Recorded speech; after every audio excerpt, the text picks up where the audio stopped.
ஒழிக்கணும்னு நினைக்கிறத விட வேறு மாற்று என்ன இருக்குதுன்னு சொல்லி பார்க்கணும். ஏன்னா அது ஒரு உயிரினம் தான். அதனால் நமக்கு நிறைய பாதகங்கள் இருந்தாலும் ஒரு உயிரினமாக கன்சிடர் பண்ணி அதுக்கு வேறு என்ன ஆப்ஷன் பண்ணலாம் அப்படிங்கிறத கவர்மெண்ட்டும் சில ஆர்வலர்கள் அவங்களும் அதுக்கு சரியான ஒரு முடிவு எடுத்தாங்கன்னா நல்லாயிருக்கும். இது சிசிடிவிக்கும் தெருநாய்க்குமான சம்மந்தம் கிடையாது. தெருநாய் தனக்கு விசுவாசமான ஒரு இடத்துல அது விசுவாசமாக இருக்கும், அவ்வளோதான். அது இந்த தெரு இல்லை அடுத்த தெரு எந்த தெரு போனாலும் அதோட விசுவாசம் அப்படி தான் காட்டிகிட்ருக்கும். சிசிடிவிக்கும் அதுக்கு பெருசாக சம்மந்தம் இல்லை. அதுவும் ஒரு உயிரினமாக கன்சிடர் பண்ணலாம். பட் அதனால் நிறைய பாதகங்களும் சின்ன சின்ன குழந்தைங்கள் ரோட்டில் நடந்து போகும்போது இப்போ கடிக்கிற நிறைய விஷயங்கள் நம்ம ரெகுலராக டெய்லி பார்த்துட்ருக்குறோம். அதனால் உயிரிழப்பு கூட இருக்குது. லாஸ்ட்டாக ரேபிஸ் நோயினால் 2 பேர் எஃபெக்ட் ஆனாங்க. ஸோ அதையும் கன்சிடர் பண்ணணும். இதுக்கு சரியான ஒரு தீர்வு கண்டிப்பாக எடுக்கணும். அதுக்கு மாற்றாக கொல்றதுக்கு பதிலாக அதுக்கு தடுப்பூசி போட்டு திருப்பி அதனால் பாதகம் பெருசாக இல்லாத மாதிரி ஆக்குனா நல்லாயிருக்கும். அது ஒரு சரியான வாதமாக இருக்காது. எல்லா இடத்துலையும் அந்த தப்பு நடக்கலை, ஏதோ ஒரு இடத்துல அந்த மாதிரி நடக்குது. அதுக்காக மொத்தமாக அதை பண்ணணும்னு நினைக்கிறது சரியான விஷயம் கிடையாது. ஈவன் நானும் ஒரு நார்மல் காமன் மேன் தான். எங்கள் தெருவுலையும் நிறையா நாய்கள் தொல்லைகள் இருக்குது. என் பசங்களை ஸ்கூலுக்கு அனுப்பும்போதும் விளையாட போகும்போதும் பார்த்து பத்திரமா போகணும் அப்படிங்கிறத நாங்களும் எதிர்பார்க்குறோம். ஸோ அதுக்காக அந்த நாய்களை இருக்கவே கூடாது, அவங்களெல்லாம் ஒழிச்சு கட்டிடணும் அப்படிங்கிறத சொல்கிறதும் நல்ல விஷயம் கிடையாது. முடிஞ்ச அளவுக்கு இப்போ ஒரு இடத்துல பாம்பு இருக்குது அப்படின்னு சொன்னால் பாம்பு கடிக்காமல் நம்ம என்ன பண்ணணும் அப்படிங்கிறதான் பார்க்கணுமே தவிர, நாய் இருக்குது நாய் அதிகமாக இருக்குன்னா நம்ம எந்த அளவுக்கு கேர்ஃபுல்லாக இருக்கிறோமோ அந்த அளவுக்கு இருந்துக்கணும். இப்போ இதை அரசு இதெல்லாம் செஞ்சால் இந்த மாதிரி இவங்களை காக்கப்படலாம்னு நினச்சா நீங்கள் அரசு என்ன மாதிரி ஒரு கோரிக்கை வைக்கணும்னு நினச்சா எப்படின்னா? எல்லா நாய்களுக்கும் தடுப்பூசி போட்டு ஒரு மனிதனை கடிக்கும்போது அதனால் பெரிய ஒரு விஷயம் நடக்காத அளவுக்கு தடுப்பூசி முதல்ல போடணும். அதுக்கப்புறம் அந்த குடும்ப கட்டுப்பாடெல்லாம் சொல்கிறாங்க இல்லையா, அந்த மாதிரி எதனா ஊசி போட்டுவிட்டு இனப்பெருக்கத்தை கம்மி பண்ணுறதுக்கு எதனா வழி பண்ணலாம். அவ்வளோ. சமீபத்தில் நம்ம ஹைகோர்ட் ஒரு அறிக்கை விட்டுருக்காங்க. தெருநாய்களுக்கு சாப்பாடு வைக்கிறவங்க தண்ணி வைக்கிறவங்கள கேஸை போட்டு உள்ளே வைக்கலாம் அப்படின்னு சொல்லி ஒரு அறிக்கை விட்டுருக்காங்க. இது எப்படி நம்ம எதனால் அந்த மாதிரி சொல்கிறாங்க? இல்லை, தெருநாய்க்கு சோறு வைக்கிறவங்களால தான் பிரச்சனை அப்படின்னு சொல்கிறாங்க. அதிகமாகுது, தெருநாய்கள் அதிகமாகுது, சோறு வைக்கிறாங்க, தண்ணி வைக்கிறாங்க, அதனால தான் அதிகமாகுதுன்னு சொல்லி ஹைகோர்ட்டே என்ன பண்ணுதுன்னா சாப்பாடு வைக்கிறவங்களெல்லாம் கேஸ் போடலாம் அவங்க மேலே அப்படின்னு சொல்லி ஒரு அறிக்கை விட்டுருக்கு.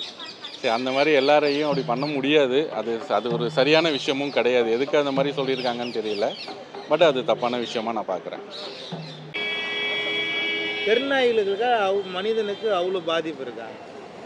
ஆமாம், இருக்குதான். இப்போ இது வரைக்கும் என்ன நாய் கடிச்சது இல்லை, ஆனால் நாய் துரத்தி இருக்கு. தெருநாய்களை நம்ம ஒரு என்ன சொல்லணும், ரெகுலேட் தான் சார் பண்ணணும். அது வேறு வழி கிடையாது. அதை தனி போக்கு அது எல்லாத்தையுமே ஊசி போட்டு கொண்டு வரணுன்னா, சாக்கு வச்சு கொண்டு வரணுன்னா சொல்லலை.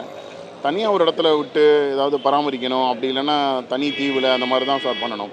ஃபொரேல் அப்படின்னு சொல்லுவாங்க. எப்படின்னா வீட்டு வளர்ப்பு பிராணிகளை வெளியே அனுப்பிச்சாங்கன்னா அதுவாக அதோட இறையை தேடிக்கும். அது பேர் தான் ஃபொரேல்னு சொல்லுவாங்க.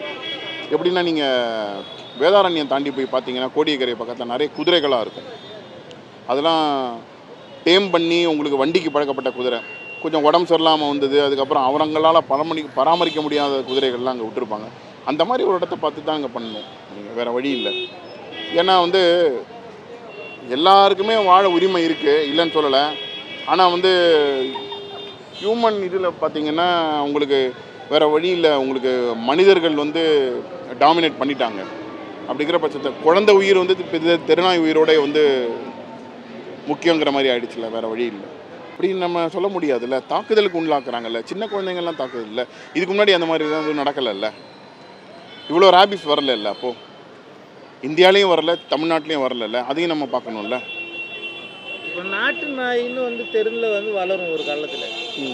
கிராமப்புறங்கள்லாம் நாட்டு நாய், அதாவது அந்த தெருவில் ஒரு 300 வீடு இருக்குன்னா அந்த 300 வீட்டில் ஒரு 50 நாய் அந்த தெருவில் வளரும். அது நாட்டு நாய். அது யாரும் அவங்க என்ன சாப்பிட்றாங்களோ அது ஒரு தெருவில் சென்னையில் பெரிய பெரிய ஹையஸ்ட் பீப்புளெலாம் நாயை வளர்த்துட்டு அது ஏஜ் ஆனோன்னா திறந்து விரட்டி அடிக்கிறாங்க. அது தெருநாய்களோட கலந்துருக்கு. இப்போ அதுவும் நீங்கள் சொல்கிறதுக்கு அதுவும் ஒரு காரணம் தான். ஆனால் நீங்கள் சொல்கிற கணக்குப்படி பார்த்தீங்கன்னா 300 வீடு இருக்கிற தெருவில் 50 நாய்கள்லாம் வளரல. ஒரு தெருவில் ஒரு நாய் தான் இருக்கும். ஆனால் இல்லை வில்லேஜ்லேயும் தான் நான் சொல்கிறேன். இல்லை, இப்போ வில்லேஜில் நீங்கள் இன்றைக்கும் சரி நம்ம போய் பார்த்தோம்னா ஒரு 300 வீடு இருக்கிற அங்கே ஒரு 50 நாய் 100% இருக்கும். ஏன்னா அது அந்த மக்களோடு வாழ்ந்துட்டுருக்கு. இல்லை சார் உங்களுக்கு இப்போ அங்கே வந்து இல்லை சார் எல்லாம் எந்த ஒரு நாயாகட்டும் இல்லை புலியாகட்டும் இல்லை யானையாகட்டும் எதுவாக இருந்தாலும் டெரிட்டோரியல் பேட்டில்னு ஒன்று வந்துடுது. உங்களுக்கு நாய் வந்து எல்லா இடத்துலையும் போய் எச்சம் ஏற்படுத்துறதுக்கு காரணமே வந்து இது என்னோட எல்லை வராதுன்றதுனால தான். நாயோட எண்ணிக்கை ஜாஸ்தி ஆகும்போது அதோட அதுக்கு கிடைக்கக்கூடிய உணவு கம்மியாகிடுது. அப்போ அந்த டெரிட்டரி வந்து பாதுகாக்கப்படுது. அந்த வெறியிலே இருக்கிறதுனால அதுக்கும் ஒரு பிரச்சனையாக இருக்கலாம். எனக்கு சாப்பாடு கிடைக்கல, நீ வந்து இது பண்ணுற அப்படிங்கிற மாதிரியும், அதே மாதிரி இந்த குழந்தைங்கள் மாதிரியோ இல்லை வெளியிலேருந்து வர்றவங்க எல்லாரையுமே தாக்குதலுக்கு அதுவும் ஒரு பிரச்சனையாக இருக்கலாம். இப்போ நம்ம சென்னை சிட்டியில் வந்து நாயை இன்னொன்று பற்றி இல்லை, நான் ஒரு கேள்வி கேட்குறேன். இப்போது தெருநாய் ஜாஸ்தியாக இருக்கும்போதெல்லாம் திருட்டே வரலையா? தெருநாய் ஜாஸ்தியாக இருக்கும்போது எல்லாமே வந்து திருநாயை பாதுகாத்துச்சா திருடர்களை? அப்படி இல்லைறாங்கல்ல. அதுதான் ஃபொரேல். அதை வந்து தனி இடத்துல போய் விடணும். அதை வந்து விடணும். அது வந்து அதை முறைப்படுத்தணும். மக்கள் செய்யணும். அதை திருந்தி பண்ணணுமா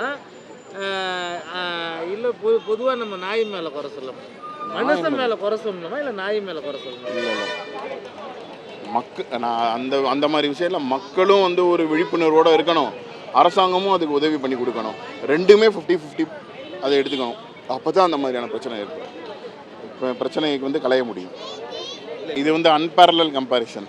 இது எப்போயோ ஒரு தடவை வருது. இது பாம்பும் பூச்சியும் வந்து எப்போயோ ஒரு தடவை வருது. பாம்பு வந்து எல்லா இடத்துலையும் இருக்கிறது கிடையாது. ஆனால் தெருநாய் அப்படி கிடையாது. இல்லை, அப்படி யோசிக்கணும்.